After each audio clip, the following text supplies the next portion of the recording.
स्वच्छ वस्त्र धारण कर पवित्र स्थान पर बैठ जाए और अपने सामने गुरु का चित्र स्थापित कर दे, गुरु के प्रति पूर्ण श्रद्धा रखे और पूर्ण भावना के साथ इन मंत्रों का श्रवण करे। पूर्ण भावना के साथ का तात्पर्य है कि उस समय और किसी प्रकार का शोरगुल या आवाज पास में नहीं हो। उन मंत्रों को कानों के माध्यम से अपने अंदर उतारने की क्रिया करें। चुपचाप उन मंत्रों को 1 बार, 2 बार, 3 बार, 10 बार, 11 बार, जितना भी ज्यादा हो इन मंत्रों को सुने। इन मंत्रों की विशेषता यह है कि गर्भिणी मां के कानों से होते हुए सीधे बालक के हृदय पर स्पर्श करते हैं। बालक के रोम रोम से ये उसमें संस्कारित होते हैं। इन मंत्रों के माध्यम से बालक के प्रत्येक रोम जागृत हो जाते हैं। हर एक रोम आंख बन जाती है, हर एक रोम श्रवण बन जाता है, कान बन जाता है, उसकी ग्राह्य शक्ति बढ़ जाती है, उसकी धारणा शक्ति बढ़ जाती है। वह अपने आप में नर से पुरुष बनने की क्रिया प्रारंभ कर लेता है गर्भ में ही। तीसरी विशेषता इन मंत्रों की यह है कि यदि बालक उत्पन्न भी हो जाए और उसके बाद भी मां और उसका नवजात पुत्र इन मंत्रों को सुने,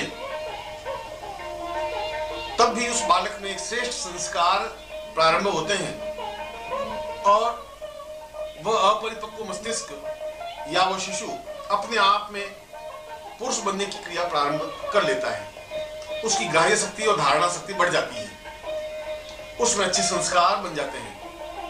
और इससे भी बड़ी बात यह है कि घर का वातावरण अपने आप में शुद्ध और पवित्र और दिव्य बन जाता है। जहां इन मंत्रों की रचना, जहां इन मंत्रों की ध्वनि होती है, वहां स्वयं देवता सशरीर पूर्णता के साथ विद्यमान होते हैं और इन मंत्रों का श्रवण करते हैं, आशीर्वाद देते हैं। बालक को ही नहीं, मां को ही नहीं, घर के अन्य सदस्यों को, प्राणियों को भी, घर को भी, जिससे कि वह घर सभी प्रकार से दिव्य, उन्नत, अद्वितीय, श्रेष्ठ और संपन्नता युक्त बन सके।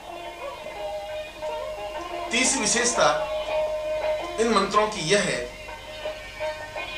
कि जब मां इन मंत्रों का श्रवण करती है तो बालक को और किसी प्रकार का ज्ञान देने की जरूरत नहीं होती। न उसको भौतिक विज्ञान सिखाने की जरूरत होती है, न उसको गीता का ज्ञान देने की जरूरत होती है, न उसको महाभारत या रामायण समझाने की जरूरत होती है और न विश्वामित्र संहिता या वशिष्ठोपनिषद या अन्य किसी प्रकार का शास्त्र चर्चा करने की जरूरत होती है। क्योंकि इन मंत्रों में ब्रह्मांड के समस्त ज्ञान और ब्रह्मांड के समस्त विज्ञान का सार स्वयं संग्रहित है। क्योंकि ये सारे मंत्र अपने आप में बीज मंत्र हैं। इसका प्रत्येक अक्षर अपने आप में बीज है। बीज का तात्पर्य है कि एक एक अक्षर अपने आप में एक एक ग्रंथ की विशेषता अपने आप में लिए हुए है। इसलिए जब यह मंत्र उस बालक के शरीर को स्पर्श करता है तो स्पर्श करते ही वह अक्षर खुल करके पूर्ण ग्रंथ बन जाता है और जो पूरे ग्रंथ में जो ज्ञान होता है वह पूरे ग्रंथ का ज्ञान उस बालक को प्राप्त हो जाता है, चेतन मस्तिष्क पर भी, अचेतन मस्तिष्क पर भी। इसलिए ऐसा बालक भौतिक विज्ञान में पूर्णता प्राप्त किया होता है, आध्यात्मिकता में पूर्णता प्राप्त किया होता है, कुंडली जागरण में पूर्णता प्राप्त किया होता है, सूर्य विज्ञान या अन्य जितने भी ज्ञान और विज्ञान की कलाएं हैं, अन्य जितने भी विज्ञान हैं, जितने भी विषय हैं, उन सारे विषयों में अपने आप में वो पारंगत और दिव्य बन जाता है। उसके बाद तो जन्म लेने के बाद या कुछ समय के बाद तो केवल उसको वह अभ्यास सिखाने की जरूरत होती है, वह एक याद दिलाने की जरूरत होती है। जो बालक 25 साल में भी ज्ञान प्राप्त नहीं कर पाता, वह केवल कुछ दिनों में इस ज्ञान को प्राप्त कर लेता है और जब वह विद्यालय में जाता है या कॉलेज में जाता है या पढ़ने के लिए जाता है तो जितना तीव्रता के साथ वह ज्ञान प्राप्त करता है उतना अन्य बालक नहीं कर पाते। की पढ़ाई वह केवल 10 या 15 या 20 दिन में प्राप्त कर लेता है। चौथी विशेषता इन मंत्रों की यह है कि इन मंत्रों के श्रवण से बालक श्रेष्ठतम और उच्चतम संस्कारों से विभूषित होता है। एक प्रकार से ऋषि तुल्य जीवन जीने का आकांक्षी होता है। वह अपने आप में पूर्ण वैज्ञानिक होता है, वह अपने आप में पूर्ण गणितज्ञ होता है, वह अपने आप में पूर्ण भौतिक विज्ञानी होता है, रसायन विज्ञानी होता है, वह अपने आप में पूर्ण शास्त्रवेत्ता होता है, वह अपने आप में अद्वितीय भाषणकर्ता होता है, वह अपने आप में समस्त विज्ञान का साक्षीभूत पुंज होता है, और सही देखा जाए तो वह अपने आप में पूर्ण ज्ञान का एक समुद्र होता है। और इससे भी बड़ी बात यह है कि इन शब्दों, अक्षरों या इन मंत्रों की वजह से उसका व्यक्तित्व अपने आप में भव्य और अद्वितीय बन जाता है। ऐसा लगता है कि जैसे वह एक अद्वितीय देव पुरुष हो, ऐसा लगता है कि उसको देखने की बार बार इच्छा होती हो। जन्म से लगा करके मृत्यु तक वह संसार में अद्वितीय बनता है और विश्व विख्यात बनकर के माँ और बाप का नाम रोशन करता है, विश्व विख्यात बनकर के माँ को धन्य धन्य कर बैठता है, विश्व विख्यात बनकर के पिता के नाम को उजागर करता है, और इन मंत्रों के प्रभाव के फलस्वरूप वह अपने आप में दिव्यतम, चेतनायुक्त, अद्वितीय, अलौकिक और पुरुषोत्तम बन जाता है।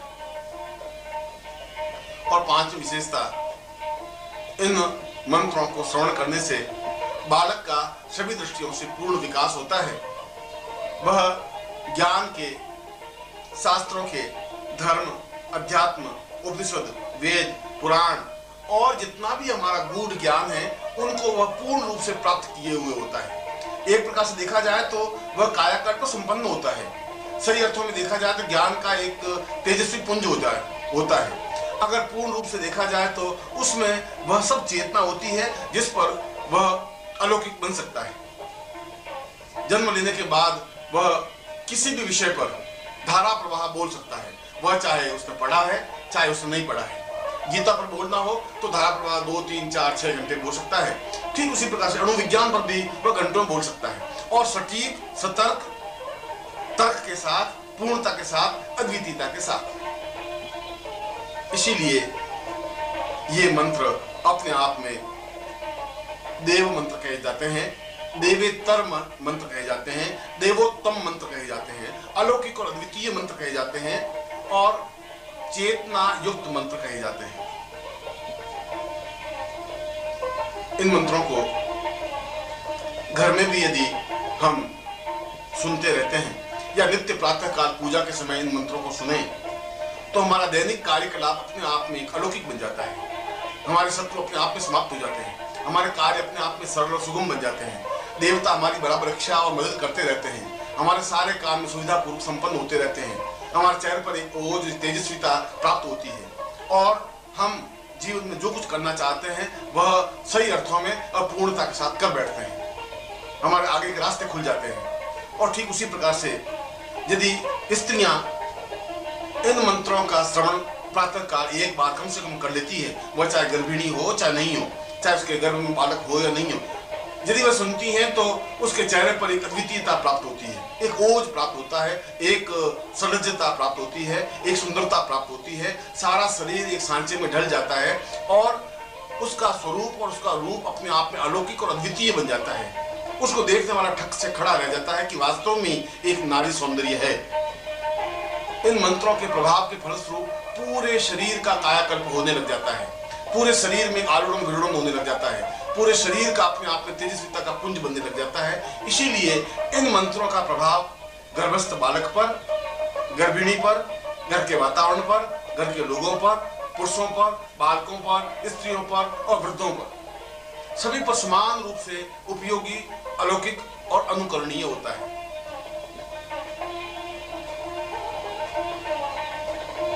जैसा कि मैंने बताया कि ये मंत्र चेतना युक्त होते हैं, जैसा कि मैंने बताया कि चौथे महीने से ही इन मंत्रों का श्रवण प्रारंभ कर लेना चाहिए, और यदि सुविधा हो तो गर्भस्थ स्थिति बनने पर इन मंत्रों का श्रवण प्रारंभ कर लेना चाहिए।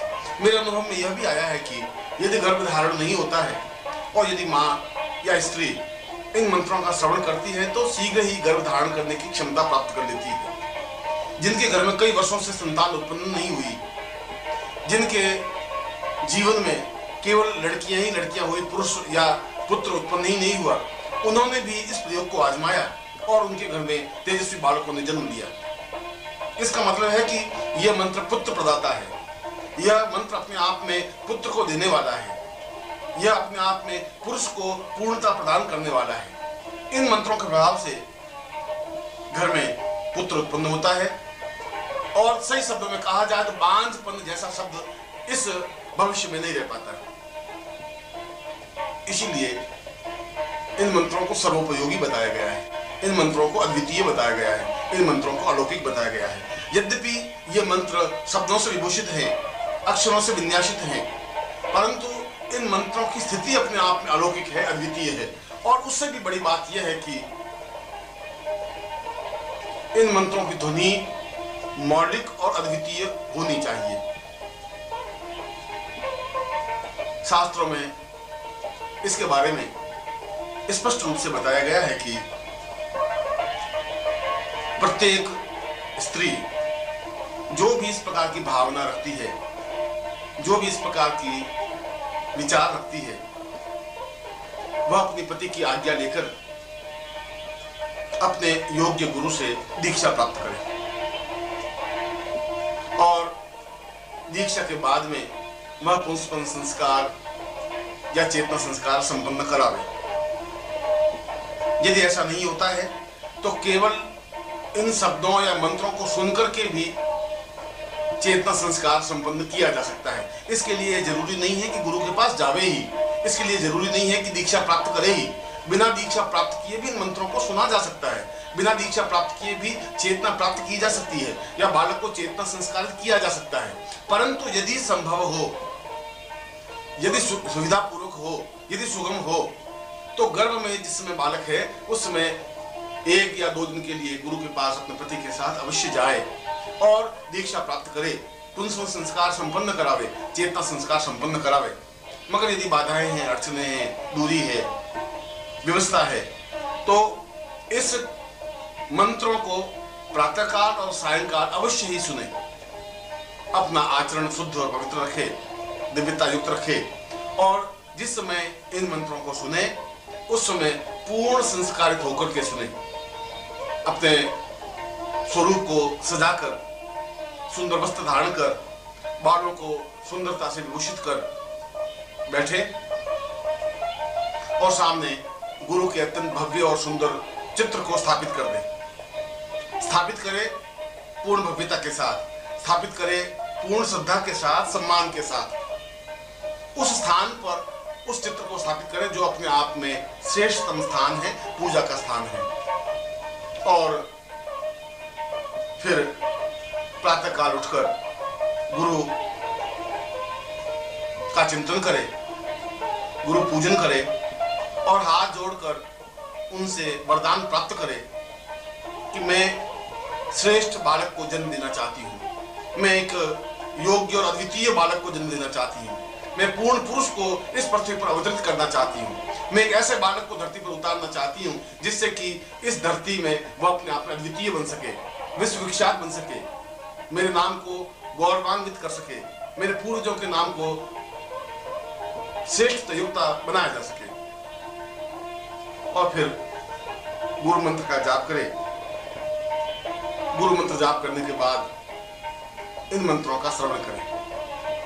इन मंत्रों का श्रवण 1 बार या 5 बार या 11 बार, जितनी बार भी हो सके सुने, मगर आलस्य के साथ नहीं, लेटे हुए नहीं, आमोद प्रमोद के साथ नहीं, बिल्कुल भव्यता के साथ बैठ करके और इस प्रकार से सुनने की जैसे इसका एक एक अक्षर जीवन में उतारा जा रहा है, इसका एक एक अक्षर कानों के माध्यम से गर्भस्थ बालक तक पहुंचाया जा रहा है, इसका एक एक अक्षर उस बालक को सुनाया जा रहा है। इस प्रकार से पूर्ण चेतना युक्त होकर इन मंत्रों को सुने। मगर यदि गर्भिणी नहीं है, यदि वो गर्भ धारण करने की इच्छा रखती है, तब भी वह अत्यंत पवित्रता और दिव्यता के साथ स्नान कर, बालों को धोकर, स्वच्छ वस्त्र धारण कर, आसन पर बैठकर सामने गुरु के चित्र को स्थापित कर या साक्षात गुरु को सामने उपस्थित कर इन मंत्रों को सुने। और यदि कुछ दिनों तक सुनती हैं तो निश्चय ही उसके गर्भधारण होता ही है, निश्चित रूप से होता है। और यह भी निश्चित है कि ऐसी मां एक सुंदर, स्वस्थ और अद्वितीय बालक को ही जन्म देती है, जो कि अपने आप में तेजस्वी होता है, जो कि अपने आप में अद्वितीय होता है, जो कि अपने आप में भव्य होता है। वह चाहे किसी भी उम्र की, किसी भी जाति की, किसी भी वर्ण की हो। और जैसा कि मैंने बताया कि ये मंत्र, चेतना मंत्र, केवल गर्भस्थ बालक के लिए ही नहीं, अपने शरीर के कायाकल्प के लिए भी अपने आप में अलौकिक और अद्वितीय मंत्र है। पूरे शरीर का कायाकल्प करने के लिए, पूरे शरीर को सुंदरता प्रदान करने के लिए, पूरे शरीर पर एक तेज लाने के लिए, पूरे शरीर पर एक चेतना लाने के लिए और पूरे शरीर पर एक मोहकता लाने के लिए भी इन मंत्रों का उपयोग और श्रवण भव्य और अद्वितीय माना गया है। मैंने ऐसा अनुभव किया है कि जिन बालिकाओं का विवाह संस्कार संपन्न नहीं होता या विवाह में बाधाएं अड़चने आती हैं या किसी वजह से विवाह नहीं हो पाते, वे भी यदि कुछ समय तक इस चेतना संस्कार युक्त मंत्रों को सुनती हैं तो शीघ्र ही विवाह संपन्न हो जाता है, मनोवांछित पति प्राप्त हो जाता है और जिस पति को वह चाहती है या उसके मन में जिस पति की कल्पना है या जैसा पुरुष चाहती है वैसा ही पति उसके जीवन में प्राप्त हो जाता है। जहां बालिकाओं के लिए, स्त्रियों के लिए यह मंत्र सौभाग्यदायक है, वहां पुरुषों और बालकों के लिए भी यह मंत्र अद्वितीय है, क्योंकि इसके माध्यम से जहां वे शिक्षा में श्रेष्ठता और पूर्णता प्राप्त कर पाते हैं, अच्छे अंक लेकर के उत्तीर्ण होने की क्षमता प्राप्त कर सकते हैं, वहीं इन मंत्रों के माध्यम से उनके चेहरे पर एक तेजस्विता, एक भव्यता, एक दिव्यता अपने आप आ जाती है। एक आभा मंडल स्थापन होता है। ऐसा लगता है कि जैसे एक सुदर्शन पुरुष हो, युवक हो। ऐसा लगता है कि जैसे वास्तव में ही कामदेव सामने उठ करके खड़ा हुआ हो। वह हजारों हजारों को सम्मोहित करने में समर्थ और सक्षम हो पाता है। इसलिए यह मंत्र पुरुषों के लिए, बालकों के लिए उपयोगी है, स्त्रियों के लिए, कुमारिकाओं के लिए उपयोगी है, वृद्धाओं के लिए पूर्ण रूप से उपयोगी है। इसलिए उपयोगी है कि इसके माध्यम से हृदय के, जीवन के और शरीर के समस्त तंतु जागृत हो जाते हैं, आध्यात्मिक चेतना प्राप्त होने लग जाती है और यदि वो जीवन मोक्ष प्राप्ति की आकांक्षी होती हैं, यदि वो जीवन में पूर्णता प्राप्त करने की आकांक्षी होती हैं, यदि वो जीवन में प्रभु के दर्शन करने के लिए आकांक्षित होती हैं, तो उसकी यह इच्छा इन मंत्रों के माध्यम से अवश्य ही संपन्न होती है। एक प्रकार से देखा जाए तो यह विश्व मंत्र है, इसलिए इनको विश्वेत्मा कहा गया है, इसलिए इसको विश्व देवात्मा कहा गया है, इसलिए इन मंत्रों को ब्रह्मांडात्मा कहा गया है। आखिर इन शब्दों का कोई महत्व होगा, आखिर इन शब्दों का कोई अर्थ होगा, कोई प्रयोजन होगा, इसलिए कि ये मंत्र समस्त ब्रह्मांड में स्वतः विचरण करते रहते हैं। जब हम इन मंत्रों का उच्चारण करते हैं तो ब्रह्मांड में विचलित होते हुए मंत्रों को यह ग्राह्य करते हैं और उन ब्रह्मांड के समान मंत्रों का इन मंत्रों से संबंध स्थापन होता है, तो दोनों मिलकर के अपने आप में एक विस्फोट पैदा होता है, एक चेतना पैदा होती है, एक दिव्यता पैदा होती है, एक तेजस्विता पैदा होती है और वह सुनने वाले के हृदय पर एक अद्वितीय बिंब स्थापन कर लेती है। इसलिए ये मंत्र अलौकिक और अद्वितीय हैं। मैं इन मंत्रों को अभी तक गोपनीय रखा है, अभी तक अपने किसी प्रवचन में या किसी शिविर में इन मंत्रों का चयन नहीं किया, अभी तक इन मंत्रों को सार्वजनिक रूप से प्रकट भी नहीं किया, क्योंकि अपात्र को दान देने से उस दान की महिमा घट जाती है। यदि व्यर्थ के आदमी को, एक सामान्य व्यक्ति को उच्च कोटि का हीरा या हीरक खंड दे दिया जाए तो वह उसका मूल्य और महत्व नहीं आंक सकता। ठीक उसी प्रकार से एक सामान्य व्यक्ति इसके महत्व और मूल्य को नहीं समझ सकेगा।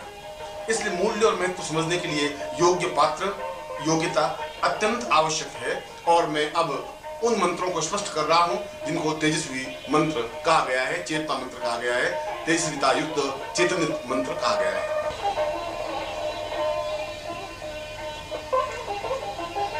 अब मैं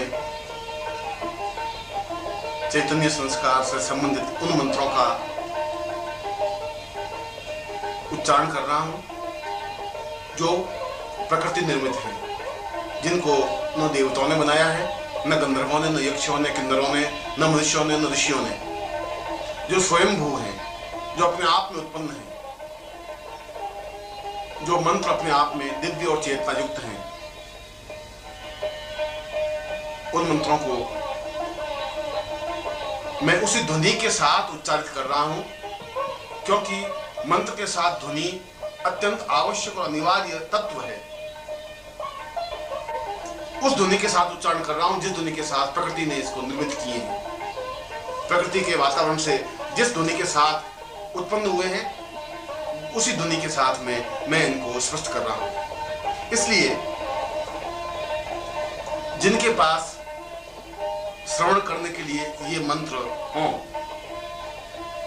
वे अपने परिवार को तो सुनाएं, इनका उपयोग तो करें, मगर इनको दूसरों को दे नहीं, दूसरों को सुनाएं अवश्य, दूसरे भी इससे लाभान्वित हों, ऐसा प्रयत्न तो करें। मैं पूर्ण भव्यता के साथ, श्रेष्ठता के साथ और प्राणस चेतना के साथ मैं इन मंत्रों को सुना रहा हूं, जिनको सुनना, हृदय में उतारना, शरीर के सातों द्वारों को खोलना